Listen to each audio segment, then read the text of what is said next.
Je suis chirurgien dentiste, spécialiste en chirurgie, traumatologie, bucco-maxillofaciale et je suis aussi pathologiste. Mon curriculum professionnel fait plus de 100 pages.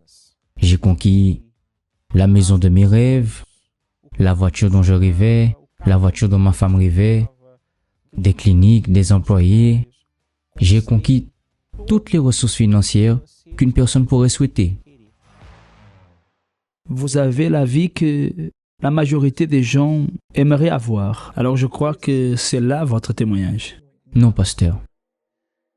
Mon succès a été ma plus grande défaite. Je voulais toujours plus, je voulais des ressources financières, je voulais de l'argent, je voulais du pouvoir, je voulais du statut. C'était ce qui me fascinait le plus, le pouvoir. Les voyages que je pouvais offrir à ma famille, à ma femme, me donnaient ce statut d'être un bon mari. Et je n'avais aucun dialogue avec ma femme, mais je pensais qu'elle se plaignait le ventre plein. Je lui disais, je te donne la voiture de l'année, je te donne une voiture de 400 000 reais.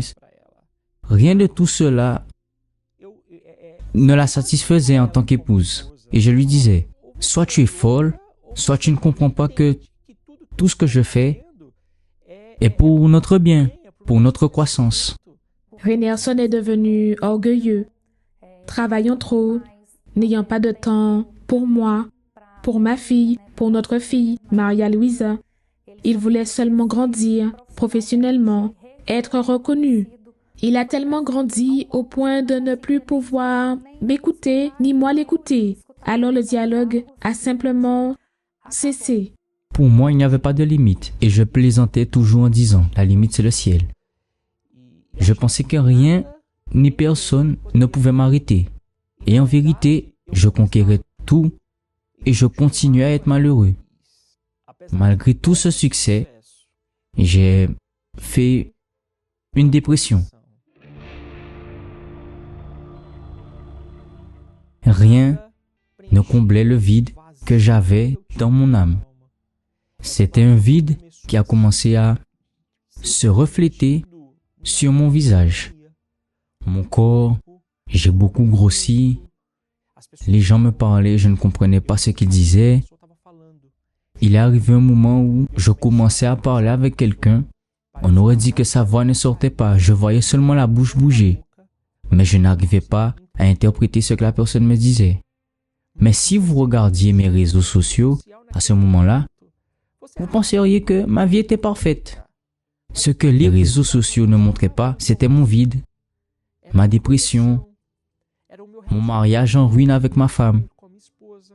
Je pleurais sous la douche, je pleurais la nuit, je n'avais pas la paix pour dormir, je n'avais aucune joie d'être chez moi, je ne passais pas les week-ends à la maison, je devais toujours faire quelque chose pour masquer mon vide. Je devais voyager, aller dans un bar, faire quelque chose. Parce que si je m'asseyais et que je ressentais ce vide, je pleurais. Et je ne voulais pas que cela paraisse. Au point de sortir dans la rue, acheter une voiture et pleurer. Sur cette photo, vous étiez Je sortais du concessionnaire avec ma fille en pleurant. en pleurant. Je ne voulais même pas de cette voiture. Je l'ai achetée pour essayer de créer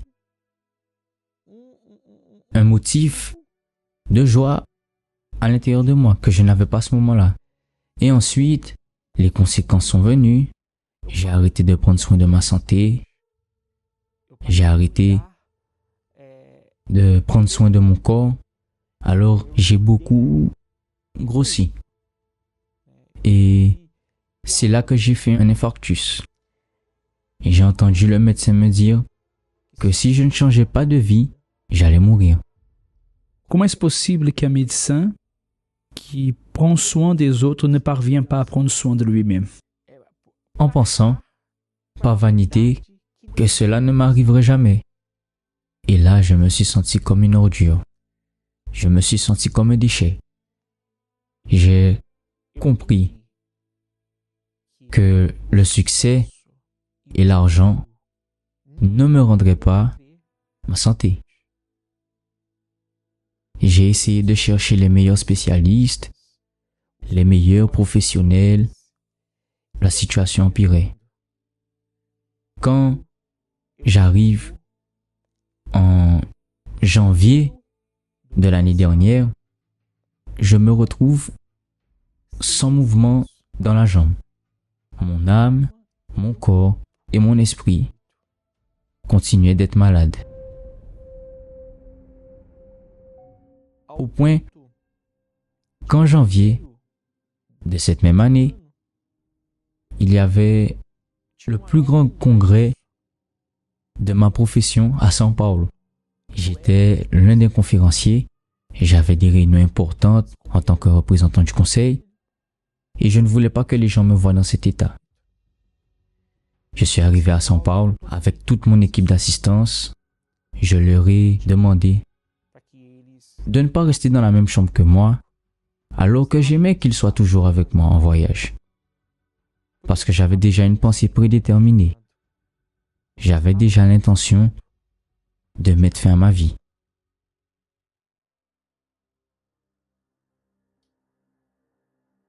Ce jour-là, je suis resté seul dans la chambre.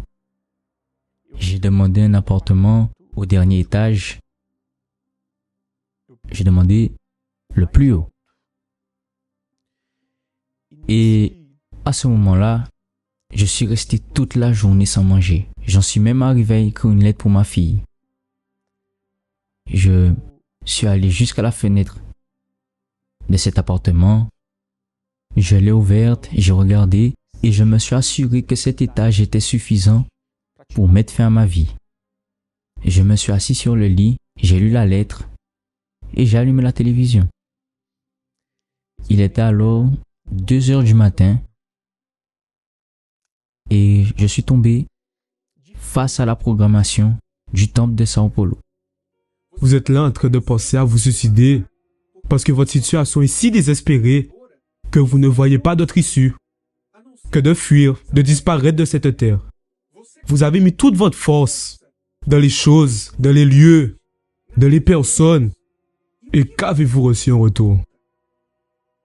Et à cet instant, j'ai eu du remords. Parce qu'en réalité, je connais le centre d'accueil universel depuis l'âge de 3 ans. Je suis arrivé à l'église par mes parents, mais en devenant jeune, je me suis éloigné, pensant que la force de mon bras était plus grande que la force de Dieu. Et ma vanité m'a aveuglé. Même éloigné de l'église, éloigné de la foi, de temps en temps, je participais encore à la chaîne des entrepreneurs. Et chaque campagne de foi, je n'ai jamais cessé de participer. Même sans être à l'église. Même sans être à l'église. Je savais que c'était au milieu et à la fin de l'année. Je sacrifiais des biens. Je construisais la maison que je voulais. Je sacrifiais, j'avais mon entreprise, j'ouvrais une autre clinique. Je sacrifiais, j'achetais un bien. Je n'avais aucune difficulté à sacrifier financièrement. Mais je ne donnais pas mon âme. Je ne sacrifiais pas mon âme. Je ne sacrifiais pas mes désirs ni ma volonté. Et alors que j'étais là, en train de penser à ma mort, et là il y avait l'évêque Renato. Il parlait de la foi intelligente. Et il disait que notre plus grande bénédiction serait la rencontre avec le Saint-Esprit. À ce moment-là, je me suis assis. Le jour s'est levé. Je me suis levé. Je me suis nourri. Et une fois encore, je ne suis pas allé au congrès. Je suis allé au temple de Salomon. Et là, j'ai demandé à Dieu, aujourd'hui, je commence une nouvelle vie avec toi. À cet instant, j'ai montré à Dieu que je n'étais rien. Je ne suis pas venu avec mon curriculum. Je suis venu comme un fils. Et surtout, j'ai compris que ce que je veux n'est pas toujours ce dont j'ai besoin. Ce dont j'avais besoin, c'était du Saint-Esprit. Je suis sorti du temple de Salomon, décidé à avoir une rencontre réelle et véritable avec Dieu. J'ai recommencé à zéro. Je suis retourné à Goiás. J'ai enseveli la vieille créature.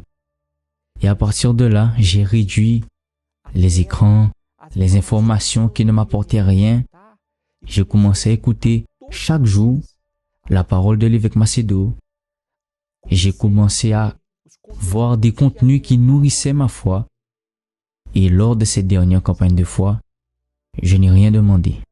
J'ai seulement demandé la présence de Dieu dans ma vie. J'ai seulement demandé la direction.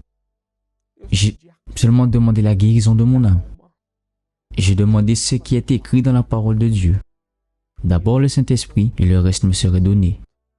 Et je vous dis, pasteur, que ça n'a pas été le plus grand sacrifice financier. Ça a été la plus grande remise de soi. Ça a été la qualité de la foi. Et j'ai reçu le Saint-Esprit et j'ai été baptisé du Saint-Esprit. C'était glorieux. C'était la plus grande conquête, la plus grande bénédiction. C'était la plus grande victoire et la plus grande reconnaissance. Aucune distinction, qu'elle soit nationale ou internationale, aucun prix d'un congrès ne pourrait me procurer cela. Parce qu'à cet instant, j'étais reconnu par mon Dieu. C'est là que j'ai compris dans Malachie 3.10 que les prémices ne concernent pas seulement l'argent, pas seulement la dîme. Je dois placer Dieu en premier en toutes choses. Alors vous n'êtes pas venu ici aujourd'hui pour raconter vos conquêtes matérielles. Non, aujourd'hui je ne suis pas venu pour parler de mes conquêtes matérielles, parce qu'elles ne représentent même pas 1% de ce que signifie aujourd'hui mon salut. Je ne veux plus rien. Je veux seulement demeurer dans la foi jusqu'au dernier jour, jusqu'au retour de Jésus, afin de pouvoir définitivement glorifier Dieu de près.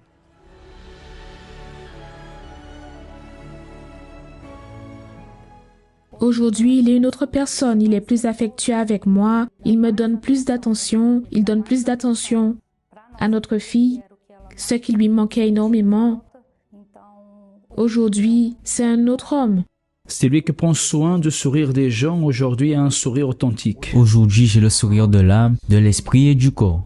Le sourire est visible, la joie, l'envie de vivre, l'envie d'apporter la joie aux autres, l'envie de montrer qu'il y a une guérison, qu'il y a une issue, que Dieu existe, qu'il peut faire bien plus dans votre vie, qu'il n'est pas une simple bénédiction financière, qui n'est pas négociable, qu'il est bien au-delà de tout cela. Tout cela est gravé en moi, dans mon âme.